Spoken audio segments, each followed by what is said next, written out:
اعوذ باللہ من الشیطان الرجیم بسم اللہ الرحمن الرحیم ربی یسر ولا تعسر وتمم بالخیر۔ آج میں جس موضوع پر بات کروں گا وہ ہے حقیقت نفاق۔ اس میں تصور نمبر 1، نفاق کے لغوی مفہوم کیا ہے۔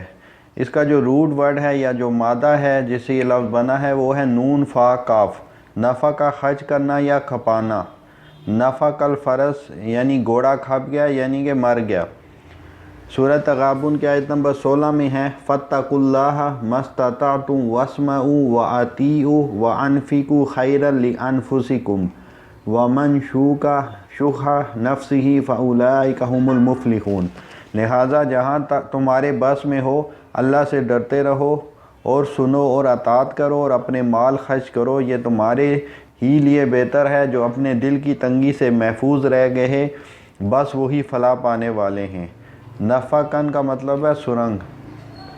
سورہ انعام کی آیت نمبر 25 میں اس کا تذکرہ ہے وَإِن كَانَ كَبُرَ عَلَيْكَ إِعْرَاضُهُمْ فَإِنِ اسْتَطَعْتَ أَن تَبْتَغِيَ نَفَقًا فِي الْأَرْضِ أَوْ سُلَّمًا فِي السَّمَاءِ فَتَأْتِيَهُم بِآيَةٍ۔ تاہم اگر ان لوگوں کی بے رخی تم سے برداشت نہیں ہوتی تو اگر تم میں کچھ زور ہے تو زمین میں کوئی سرنگ ڈھونڈو یا آسمان میں سیڑھی لگاؤ اور ان کے پاس کوئی نشانی لانے کی کوشش کرو۔ نافع کا نفاق اصطلاحی مفہوم اس کا ہے ایسا شخص منافق ہے جس کے دو رخ ہو، ایک ایمان کی طرف اور دوسرا کفر کی طرف۔ قرآن پاک اس کو ایک اور طرح سے بھی بیان کرتا ہے کہ نفاق ایک مرض ہے۔ سورہ بقرہ کی آیت نمبر 10 میں ہے فی قلوبہم مرض فزادہم اللہ مرضا۔ ان کے دلوں میں مرض تھا، خدا نے ان کا مرض اور زیادہ کر دیا۔ جس طرح کینسر انسان کے جسم کو اندر سے کھوکھلا کر دیتا ہے، بالکل اسی طرح یہ مرض انسان کے قلب اور روحانی وجود کو کھوکھلا کر دیتا ہے۔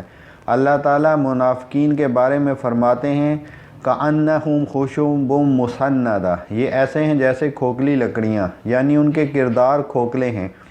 تصور نمبر 2، شعوری اور غیر شعوری منافقین میں فرق۔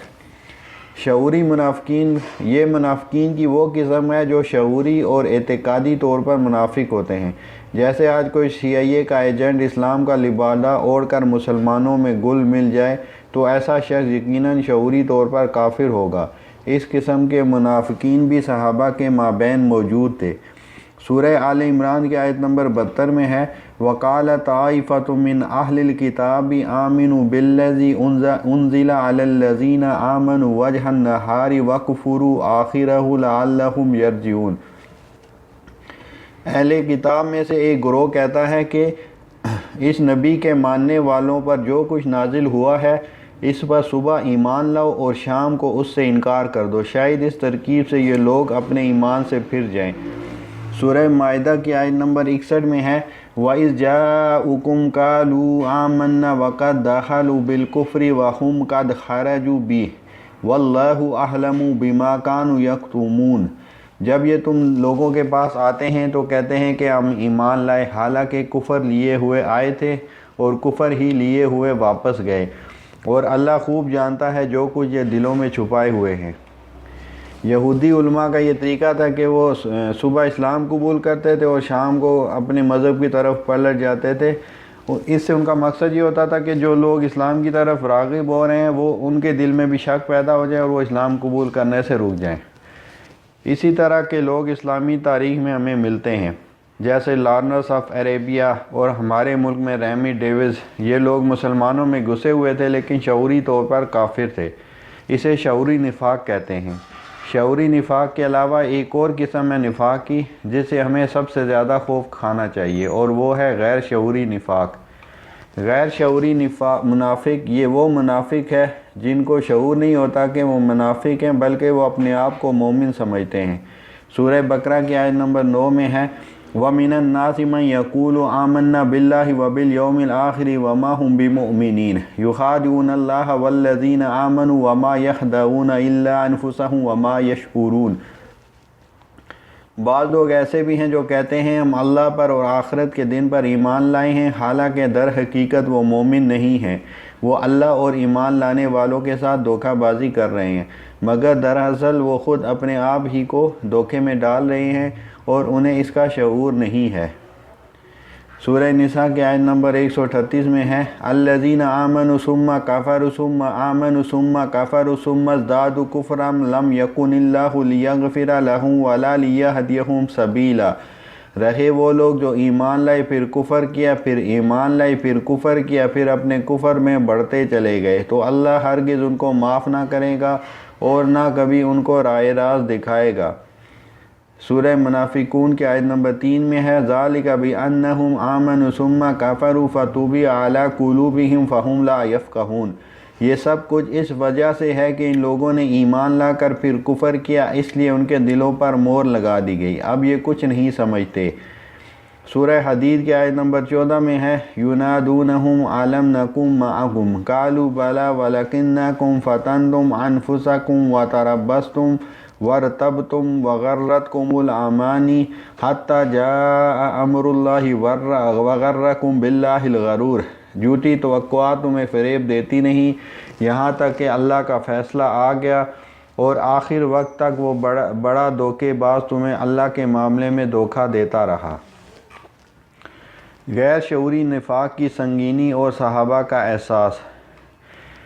ابن ابی ملکیہ نے فرمایا کہ میں نے رسول اللہ صلی اللہ علیہ وسلم کے 30 صحابہ سے ملاقات کی ہے، وہ سب کے سب اپنے آپ پر نفاق کے حوالے سے خوف رکھتے تھے۔ ان میں سے کسی ایک کا بھی دعویٰ نہ تھا کہ وہ حضرت میکائیل یا حضرت جبرائیل علیہ السلام کے ایمان جیسا ان کا ایمان ہے، اور حضرت حسن بصری رحم اللہ کے حوالے سے ذکر کیا گیا ہے کہ ایک مومن ہی نفاق سے خوف زدہ ہوتا ہے اور ایک منافق اس سے اپنے آپ کو محفوظ سمجھتا ہے۔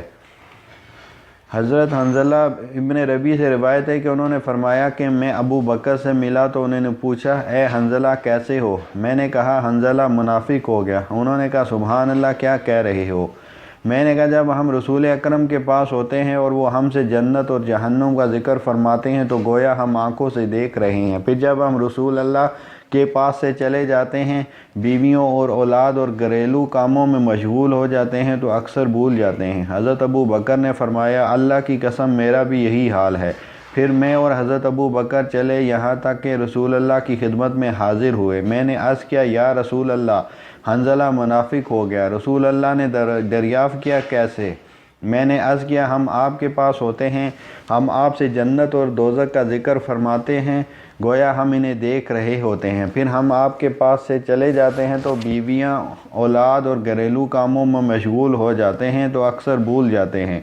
تو رسول اللہ نے فرمایا کہ اس ذات کی قسم جس کے قبضے میں میری جان ہے، اگر تم اس حالت میں ہمیشہ رہو جس میں میرے پاس ہوتے ہو اور ذکر میں مشغول رہو تو یقیناً فرشتے تم سے بستروں اور راستوں میں مصافحہ کریں گے، لیکن اے حنظلہ کبھی کبھی یہ کیفیت ہوتی ہے۔ 3 مرتبہ یہ بات ارشاد فرمائی۔ اور یہ غزوہ تبوک کے موقع پر ایک واقعہ پیش آیا تھا جب آپ صلی اللہ علیہ وسلم ایک گھاٹی سے گزر رہے تھے تو حضرت حذیفہ آپ کے ساتھ تھے، تو اس دوران کچھ منافقین نے حملہ کیا تھا آپ صلی اللہ علیہ وسلم پر، لیکن وہ اس حملے میں کامیاب نہیں ہوئے اور منافقین اپنے مذموم مقاصد میں ناکام ہوئے۔ اس موقع پر رسول پاک نے حضرت حذیفہ رضی اللہ عنہ کو منافقین کے نام بتا دیے تھے، اس سے ان کا نام بھی پڑ گیا تھا صاحب سر نبی، یعنی نبی پاک علیہ السلام کے رازدان۔ تو لوگ اکثر ان کے پاس آ کر پوچھا کرتے تھے کہ حذیفہ ان کے نام تو بتائیں کہ وہ لوگ کون ہیں، لیکن کیونکہ آپ صلی اللہ علیہ وسلم نے انہیں ہدایت کی تھی کہ آپ نے ان کے نام کسی کو بھی نہیں بتانے، اس لیے وہ نہیں بتاتے تھے۔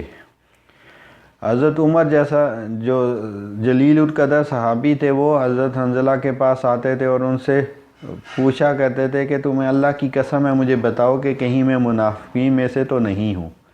اب تصور نمبر 3 ہے مرض نفاق کے اسباب اور مراحل۔ اس کے کاذز کیا ہیں؟ مشکل ذمہ داریوں خصوصاً جہاد فی سبیل اللہ سے گریز۔ اب اس کی سٹیجز کون سے ہیں، کون سے مراحل ہیں؟ پہلا ہے جھوٹے بہانے، یعنی کہ سود۔ اکثر لوگ سودی لین دین میں ملوث ہوتے ہیں اور بہانہ یہ بناتے ہیں کہ اس کے بغیر گزارا نہیں، یا پھر یہ کہ سارے ہی کھا رہے ہیں تو ہم نے کھا لیا تو کون سا اتنی بڑی بات ہے۔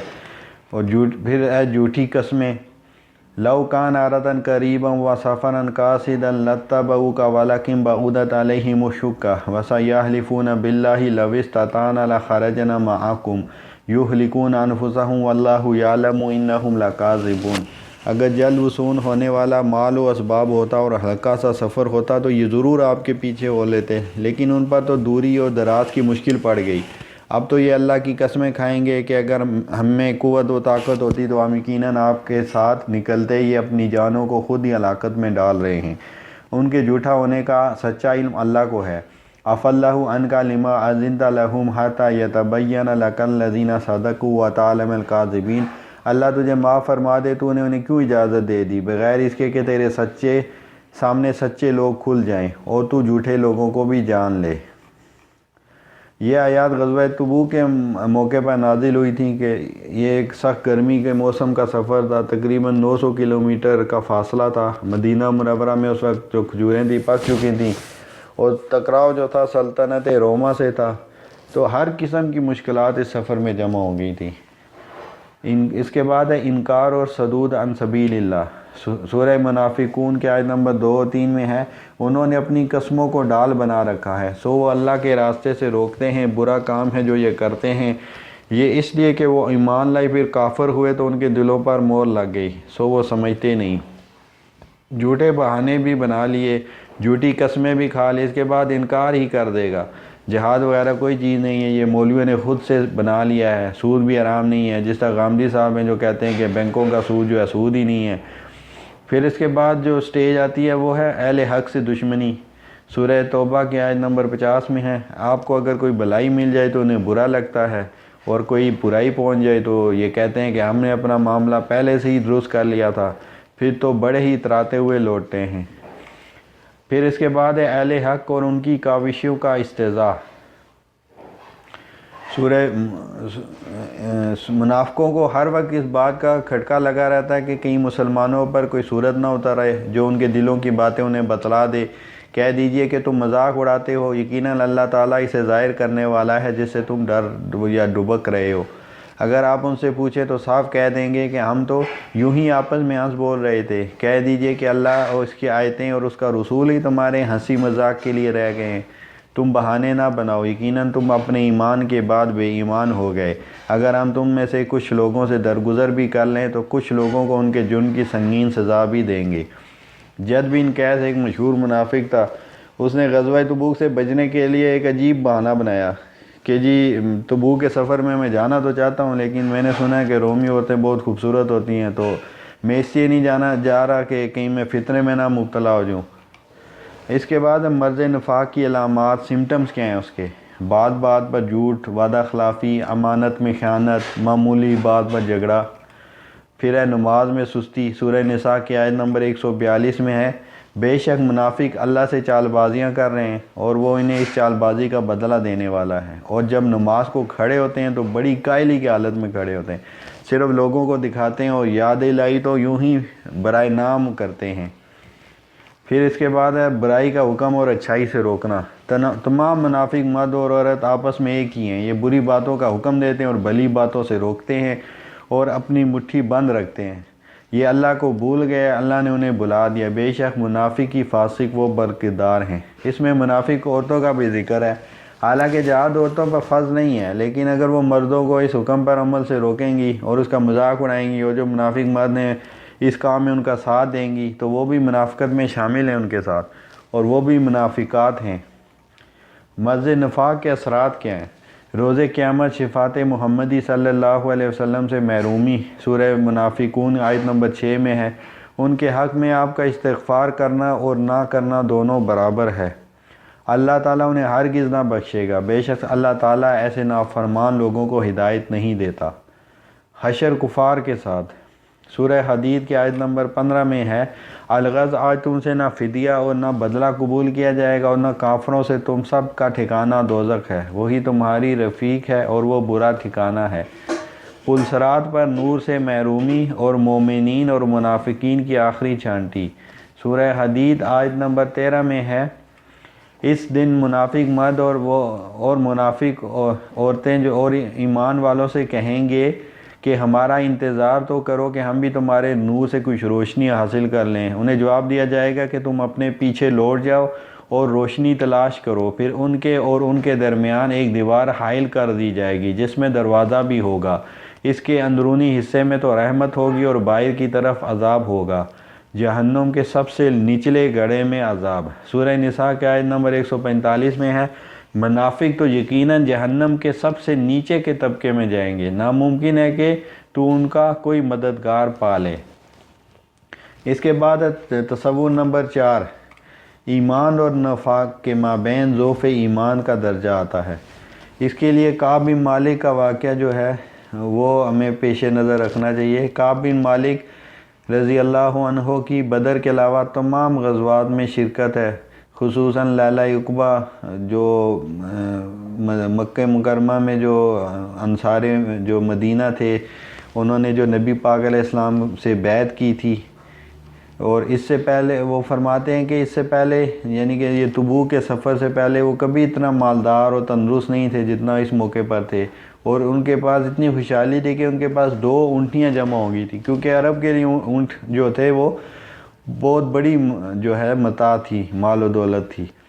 رسول اکرم نے صاف اعلان کر دیا تھا اور نکلنے کا رخ بھی بتا دیا تھا، اور سخت گرمی تھی، دشمن بھی بہت کثرت سے تھے، طویل سفر تھا، اور مدینے میں پھل پکنے کا زمانہ تھا، جانے والوں کی تعداد بھی کافی تھی۔ تو یہ اب کعب بن مالک انتظار کرتے رہے اور نہ جا سکے، لیکن انہوں نے جب کچھ دنوں کے بعد دیکھا تو انہوں نے اس وقت ان کو بہت شرمندگی ہوئی کہ مدینے میں صرف بوڑھے، معذور اور پکے جو منافق تھے وہی رہ گئے تھے۔ رسول اللہ نے سفر کے دوران کعب رضی اللہ عنہ کے بارے میں پوچھا کہ انہوں نے یہ کیا کیا، تو اس پر ایک صاحب نے کہا کہ جی وہ تو ان کو تو اپنے مال و دولت اور جو شکل و صورت پر بڑا گھمنڈ ہے، اس وجہ سے نہیں آئے۔ تو اس پر دوسرے صحابہ نے ان کو ٹوکا اور فرمایا کہ ہم نے ان میں تو خیر کے علاوہ کچھ بھی نہیں دیکھا، لیکن ہمیں یہ نہیں پتہ کہ وہ کیوں یہاں نہیں اس سفر میں نہیں آئے۔